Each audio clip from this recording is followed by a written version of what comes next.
रमज़ान का महीना था। मक्का की मुक़द्दस शहर। ज़मीन पर पहली सहरी का वक्त था।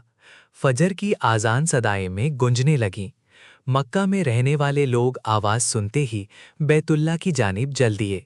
लेकिन एक 7 साला बुजुर्ग अबू जुलेखा अभी अपने घर पर ही ठहरा हुआ था। उस बुजुर्ग ने बगैर खाए पिए रोज़ा रख लिया था। वो भूख की शिद्दत से निहाल था, इस वजह से नमाज के लिए खड़े होने की हालत में ना था। उनकी गुज़श्ता रात भी फाके में गुजर गई और सारा दिन मजदूरी में गुजारा। इसीलिए खाली पेट उस बुजुर्ग ने नमाज घर पर ही अदा की। उसके बाद वो गमज़्यादा कोने में बैठ गया। उस बुजुर्ग को अपने फाका पर इतना दुख ना था, लेकिन जो चीज़ उसे सबसे ज़्यादा गमज़्यादा कर रही थी, वो उसकी 2 बेटियां और बीवी थी। उस बुजुर्ग का कोई बेटा ना था। वो अपने घर का वाहिद जिम्मेदार मर्द था, लेकिन उसका एक चीज़ पर बहुत पुख्ता ईमान था। वो ये था, जो मुक़द्दर में लिखा है वो मिलकर रहेगा।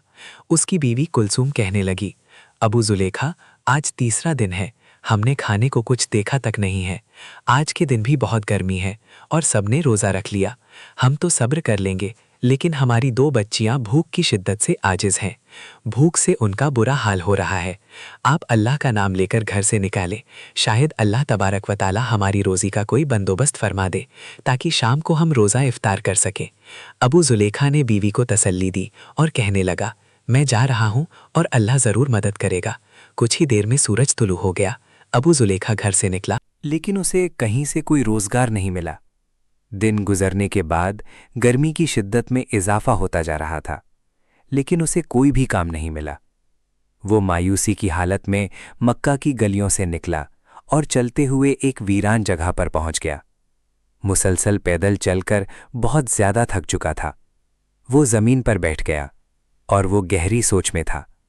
सोचते सोचते जहां पर वो बैठा था, वहां पर अपने हाथों से मिट्टी को खोदने लग गया।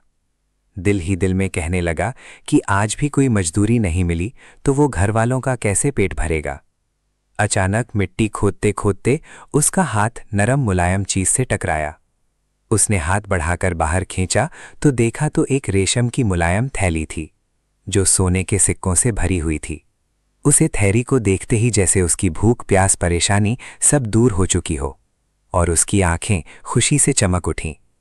सोने के सिक्कों से भरी थैली देखकर वो सोचने लगा कि मैं कितना खुशनसीब हूं कि छुपे हुए खजाने हाजिर हो गए। मैं ये जब सोने के सिक्के अपनी बीवी के हाथों में दूंगा, वो कितनी खुश होगी। अबू जुलेखा बहुत पुरजोश हो गया और रोशन मुस्तकबिल की ख्वाब देखने लगा। लेकिन अचानक उसके ईमान ने दस्तक दी और वो सोचने लगा, ये माल मेरा नहीं है, किसी का हो गया है और ये मुझ पर हलाल भी नहीं है। ये जिसका है, मुझे उसे शख्स को ढूंढना होगा और ये माल उसके हवाले करना होगा। अगर ये नहीं मिला तो मुझ पर यह वक्त तक हलाल नहीं होगा जब तक मैं इसके मालिक को 1 साल तक ना ढूंढ लूं। फिर उसका जहन उसको इस चीज पर आमादा करने लगा, क्यों ना मैं चांद सोने के सिक्के निकाल लूं और उसे इस्तेमाल कर लूं। बाद में मैं मेहनत मजदूरी कर कर जितने सोने के सिक्के निकालूंगा उन्हें वापस रख दूंगा। फिर फौरन उसे ख्याल आया, अल्लाह के बंदे सब्र कर, ये अमानत में खयानत है।